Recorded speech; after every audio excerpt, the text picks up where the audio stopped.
हाय दोस्तों, मैं आपका मैकेनिकल प्रधान। और आज की जो वीडियो है कुछ टेक्निकल, कुछ मैकेनिकल करियर को ग्रोथ बूस्टअप देने वाली है। और वो आज का जो टॉपिक है वो है पीपैप। पीपैप का नाम सुनने के बाद तो काफ़ी लोगों को जो जिससे अवेयर नहीं है इससे वो काफ़ी ज़्यादा कन्फ्यूजन में आ जाएंगे, पीपैप है क्या।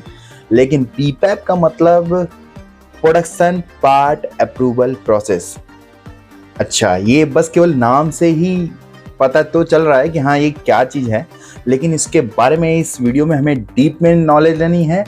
और ये करियर, मैकेनिकल करियर को कैसे बूस्ट करता है, कहाँ 20,000 से कहाँ 50,000 तक पहुँचाता है, 1 लाख तक पहुँचाता है, सैलरी ग्रोथ देता है, इसके बारे में हम जरूर इसमें पूरी जानकारी देंगे। दोस्तों बने रहिएगा, हमारे वीडियो को पूरा लास्ट एंड तक देखिएगा।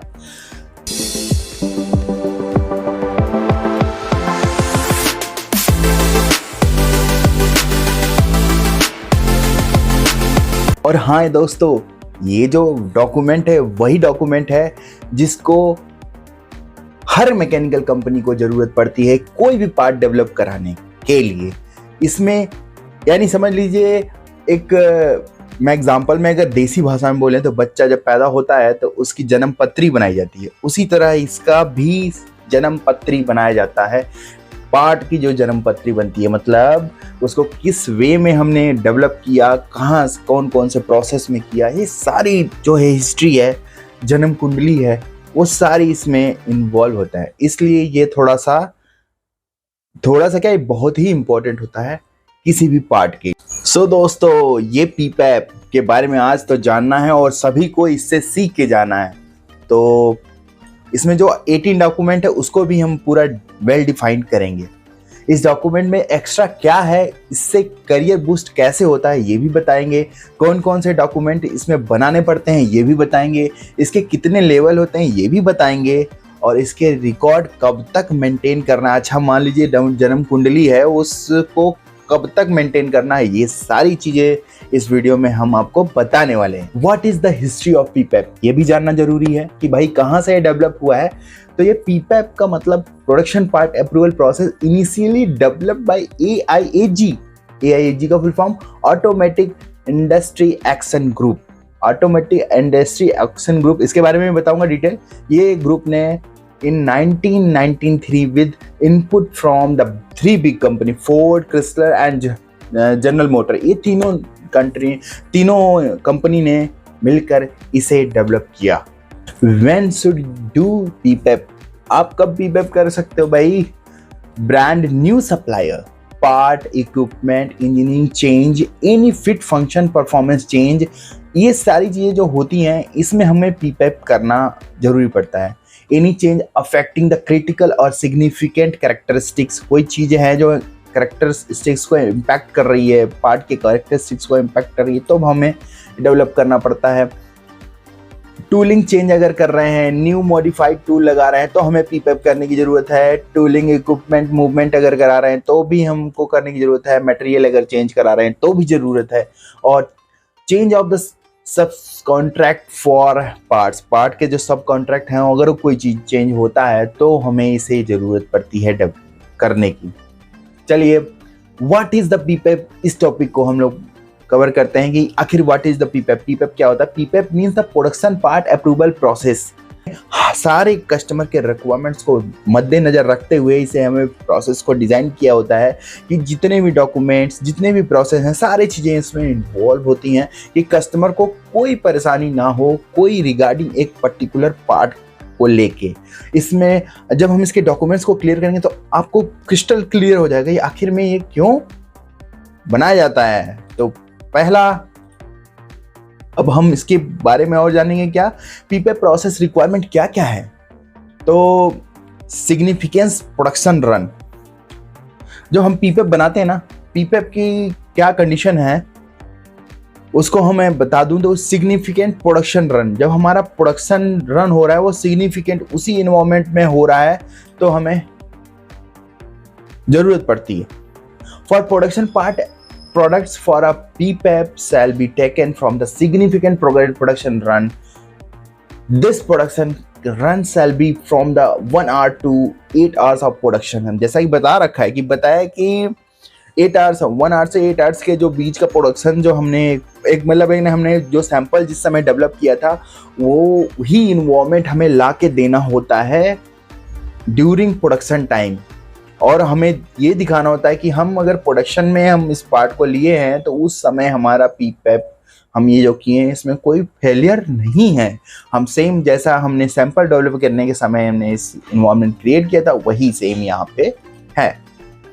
This run shall be manufactured that the production site using the tooling gauging और टूल गेज और प्रोसेस कंट्रोल और मटेरियल एंड एवरीथिंग जो है सैंपल डेवलप करने का जो भी इन्वायरमेंट जो भी मटेरियल गेज हमने यूज़ किया था सारी चीज़ें हमको वही सेम टू सेम लाना होगा और उसमें हमें पार्ट को उस इन्वायरमेंट में डेवलप करना है।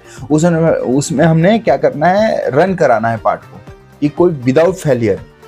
अगर कोई फेलियर आता है तो उसमें कोई चेंज करते हैं अमेंडमेंट करते हैं उस प्रोसेस में। जनरली दोस्तों मैं बता दूं आपको कि पीपैप के जो लेवल होते हैं 5 लेवल होते हैं। 5 लेवल कुछ नहीं है, लेवल का मतलब ये हो गया कि जैसे लेवल 1 में केवल PSW यानी पार्ट सबमिशन वारंट केवल सबमिट कर दिया वो ओके हो गया मतलब जी। लेवल 2 में थोड़ा सा एडिशनल और डॉक्यूमेंट 2-4 जुड़ गए। लेवल 3 में थोड़ा सा और ज़्यादा 18 डॉक्यूमेंट्स लेवल 3 में हम वो करते हैं। लेवल 4 में जो है एडिशनल डॉक्यूमेंट्स और आ जाते हैं जो हम कंपनी जो हमारा कस्टमर का रिक्वायरमेंट होता है एडिशनल डॉक्यूमेंट्स ज़्यादा हो जाते हैं लेवल 4 में। और लेवल 5 में लगभग हम सारे डॉक्यूमेंट्स को कवर करते हैं स्पेसिफिक डॉक्यूमेंट सारी चीज़ें। लेकिन एक डिफ़ॉल्ट में जो है लेवल 3 का ही हम पीपैप सबमिट करते हैं कस्टमर को। लेवल 3 में ही 18 डॉक्यूमेंट्स हम मेंटेन करते हैं। 18 डॉक्यूमेंट्स के बारे में हम एक एक करके सीखेंगे। तो देखिए आप स्क्रीन पे देखिएगा सर आपका क्या है। एक सबसे पहला है डिज़ाइन रिकॉर्ड्स। डिज़ाइन रिकॉर्ड्स के नाम से पता चल रहा है कि इसमें हम डिज़ाइन के रिकॉर्ड्स को हम मेंटेन करते हैं। इसलिए हम कैसा जो हमारा कस्टमर ने मेरे को डिज़ाइन दिया ड्राइंग दी उसको मेंटेन करते हैं। ए copy of drying of the model provided by the customer, ठीक है। Second is the engineering change document. Engineering change document detail the description of the change of the part from the previous revisions called ECN। हमारे अगर कोई ECN है, ECN मतलब engineering change document. अगर कोई हमारा मतलब कस्टमर ने ड्राइंग दिया उसमें कोई अलग से अमेंडमेंट कर दिया चेंज कर दिया उस रिकॉर्ड को हम मेंटेन करते हैं। उस रिकॉर्ड को हम बोलते हैं ECN। ECN का full form engineering change notice होता है और हम ECN ही लगभग मेनली हम बोलते हैं। फिर तीसरा जो है customer engineering approval. Customer engineering approval, customer approval of the production parts. जो प्रोडक्शन पार्ट्स का जो हमने प्रोडक्शन पार्ट्स का जो कस्टमर अप्रूवल करेगा वो डॉक्यूमेंट्स हमारा होता है ये कस्टमर इंजीनियरिंग अप्रूवल, ठीक है। एंड अगला है design failure mode effective analysis. Design के समय कोई भी फेलियर जो हमारे पास चांसेस हैं डिज़ाइन के समय वो सारी हमें इसमें टॉपिक्स को कवर करते हैं। इसमें देखते हैं प्रिडिक्ट करते हैं पहले से कि क्या डिज़ाइन में फेलियर हो सकता है प्रोडक्ट पोटेंशियल। और 5वां जो होता है वो होता है प्रोसेस फ्लो डायग्राम। नाम से ही पता चल रहा है जितने भी प्रोसेस उस पार्ट में हम करेंगे उस प्रोसेस को किसने स्टेप बाय स्टेप हम फ्लो में उसका हम शो कराएंगे कि ये प्रोसेस है। मान एग्जांपल में एक cold forging, threading, rolling, next operation, final inspection, hitting, जो भी हो जो भी प्रोसेस है स्टेप बाय स्टेप हम उसमें शो करते हैं प्रोसेस फ्लो डायग्राम। अगला है 6वां नंबर वो है process failure mode effect analysis. क्या है प्रोसेस का जो फेलियर चांसेस हैं वो उसको हम प्रिडिक्ट पहले ही करते हैं और उसको कैसे हम प्रिवेंट करेंगे ये सारी सॉल्यूशन इसमें हम देते हैं। तो हम इसको बोलते हैं process failure mode and effect analysis. इसको बोलते हैं PFMEA शॉर्ट फॉर्म में। एंड अगला है 7वां कंट्रोल प्लान। नाम से ही पता है कंट्रोल प्लान। कंट्रोल प्लान में all details plan how to quality will be implemented to ensure the stable and reliable process। इस प्रोसेस को स्टेबल करने के लिए कौन कौन से हमने क्वालिटी स्टेप्स क्वालिटी के पैरामीटर्स लिए हैं सारी चीज़ें इसमें डिटेल होता है। कहाँ से RM से लेके फाइनल डिस्पैच तक सारी कुंडली इसकी इसमें मेंशन होती है। कंट्रोल प्लान है ये कंट्रोल लेवल कंट्रोल रहता है डायमेंशन इसमें। अगला जो 8 नंबर का है वो है मेजरमेंट सिस्टम एनालिसिस, MSA बोलते हैं। इसमें हम करते हैं conformance to customer to customer ISO और TS standard usually gauge R&R हम देखते हैं। मेजरमेंट सिस्टम मतलब क्या हो गया कि मेजरमेंट की जितने भी सिस्टम है हम उसको एनालिसिस करते हैं, क्या ये हमारे लिए रिलायबल है, ये हमारा जो सिस्टम बनाया है वो हमारा कैपेबल है एरर को पकड़ने के लिए, ये हम इसमें दिखाते हैं। इसको हम ये डॉक्यूमेंट बनाते हैं। इस डॉक्यूमेंट को हम डिटेल में हम पर्टिकुलर वीडियो बना के लाएंगे, उसको हम उसमें डिस्क्राइब करेंगे कैसे बनाते हैं। All the control the reliability and reproducibility confirmation that the gauge the calibrated to measure these the characteristics control measurement biases।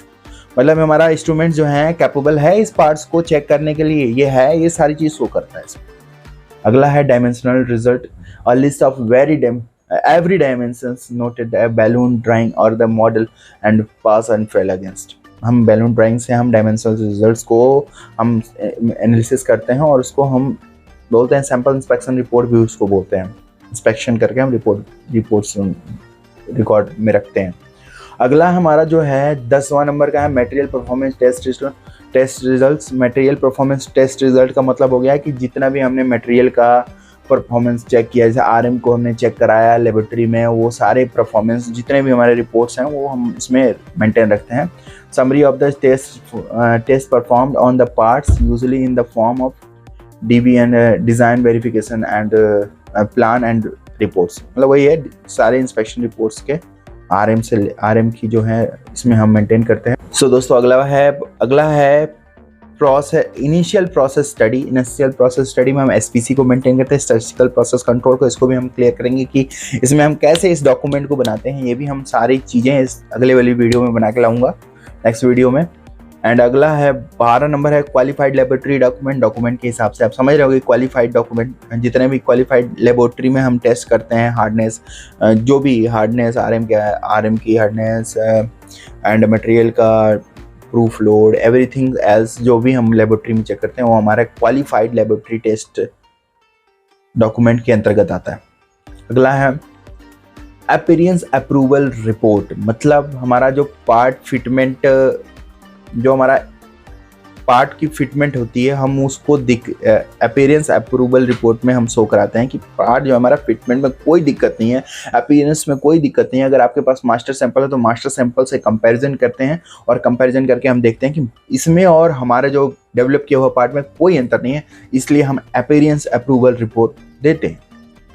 अगला 14 नंबर पे है सैंपल प्रोडक्ट। हम सैंपल प्रोडक्ट देते ही हैं, सैंपल प्रोडक्ट का हम डॉक्यूमेंट प्रोडक्शन रन से हम कुछ सैंपल रख लें और उसको हम उस पार्ट को सैंपल के रूप में हम प्रोवाइड करते हैं कस्टमर को।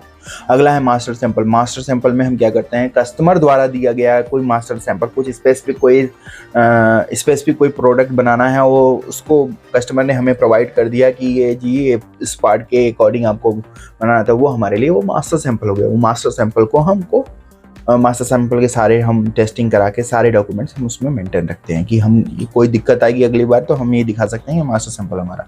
अगला है चेकिंग एड्स। जिस पूरे प्रोसेस में जितने भी इंस्ट्रूमेंट हम यूज़ करते हैं उसको हम जो चेक करते हैं जितने भी इंस्ट्रूमेंट्स हैं सारे इंस्ट्रूमेंट्स के नाम हमें इसमें मेंशन करने होते हैं, इसको बोलते हैं चेकिंग एड्स। डिटेल लिखा है detailed list of the tools using to inspect and जितने भी हमने इंस्पेक्शन के जितने भी मेजर करने के लिए हम इंस्ट्रूमेंट यूज़ करते हैं इसमें हम मेंशन करते हैं। अगला है records of the compliances with the customer, specific requirements, list of customer specific requirements for the PPAP process. कोई स्पेसिफिक अगर रिकॉर्ड्स है तो उसको भी हम इस डॉक्यूमेंट्स में मेंटेन करते हैं। अगला है पार्ट सबमिशन वारंट। ये मेन है, समझ लीजिए। जब हमारा एग्जांपल सबसे लूँ कि आपको जब अगर कोई DL बनवाना हो तो आपको क्या कहते हैं सारे प्रोसेसों से सारे टेस्ट ले लिए जाते हैं और बाद में आपको एक अथराइज जब DL मिल जाता है, ड्राइविंग लाइसेंस मिल जाता है, तो वो आपका मेन सर्टिफिकेट वही होता है, कहीं भी जाते हो यही दिखाते हो। तो वही हमारा ये समझ लीजिए एग्जांपल में ये PSW होता है। PSW का मतलब पार्ट सबमिशन वारंट, मतलब इस पर अगर साइन हो गया तो समझ लीजिए कि हमारा पार्ट ओके है, हमारा पार्ट सारी पैरामीटर्स को क्वालिफाई करने के बाद हमारा इसको प्रोवाइड किया जाता है। ये सारे एनालिसिस करने के बाद PSW पे साइन ऑफ होता है। PSW में मेंटेन क्या होता है, कस्टमर का कॉन्टैक्ट नंबर, कस्टमर का PO नंबर, कस्टमर के हमारा पार्ट का weight, part number, revision number सारी मेंशन होते हैं, कितने डेट प्रोडक्शन रन रेट सारी इसमें मेंशन होता है कि हमारा ये DL मतलब ये हमारा पार्ट का वारंट बन गया है, अब ये हमारा परमानेंट ही हो गया कि पार्ट अप्रूव्ड हो गया है, अब हम सप्लाई करने योग्य हो गए हैं। तो ये हमारा ये लास्ट डॉक्यूमेंट होता है। एंड अगला हम जो है PPAP के हमने 18 डॉक्यूमेंट कंप्लीट किए। अब अगला प्रोसेस है PPAP अप्रूवल। कितने टाइप के आखिर PPAP अप्रूवल होते हैं? पहला जो अप्रूवल होता है फुल अप्रूवल, इसमें मतलब कि सारा अप्रूवल, सारे डॉक्यूमेंट्स जो भी हम, it means PPAP requirements, all the supplier requirements को मीट कर रहा है हमारा पार्ट, तो हमें वो फुल अप्रूवल मिल जाता है। दूसरा मिलता है इंटरिम अप्रूवल। इंटरिम अप्रूवल का मतलब कुछ पैरामीटर्स, कुछ ऐसे जो है कंडीशनली इसको क्या कहते हैं, अप्रूवल दिया जाता है PPAP में, उस कंडीशनली अप्रूवल को हम बोलते हैं इंटरिम अप्रूवल। एंड लास्ट जो थर्ड होता है जिसको सबको पता है कि वो रिजेक्टेड होता है। रिजेक्टेड क्या मतलब, वो उस PPAP को रिजेक्ट कर दिया जाता है क्योंकि इस कस्टमर के पैरामीटर्स को मैच नहीं कर रहा है या कस्टमर के रिक्वायरमेंट्स को मैच नहीं कर रहा है, सो दैट्स वाई वो PPAP को रिजेक्ट कर देता है कस्टमर। अब मतलब क्या है, जब हमारा पार्ट एक्टिव है, एक्टिव होने का मतलब अगर पार्ट बंद हो गया ना, तो पार्ट बंद होने के 1 साल तक हमें पार्ट के सारे डॉक्यूमेंट जो है PPAP डॉक्यूमेंट्स रखने होते हैं। ये जरूरी है IATF के अनुसार। सो दैट्स वाई मैंने दोस्तों बहुत ही अपनी पूरी एनर्जी के साथ मैंने कोशिश किया कि आपको समझा सकूं। हाँ, इसमें कुछ गलतियां भी हो सकती हैं, जैसा भी होगा आप जरूर एक बार कमेंट सेक्शन में अपना रिप्लाई दीजिएगा, valuable reply. Thank you so much, तब तक के लिए लव यू ऑल। अगला वीडियो हमारा बहुत ही नेक्स्ट जल्दी ही बनने वाला है। Thank you so much.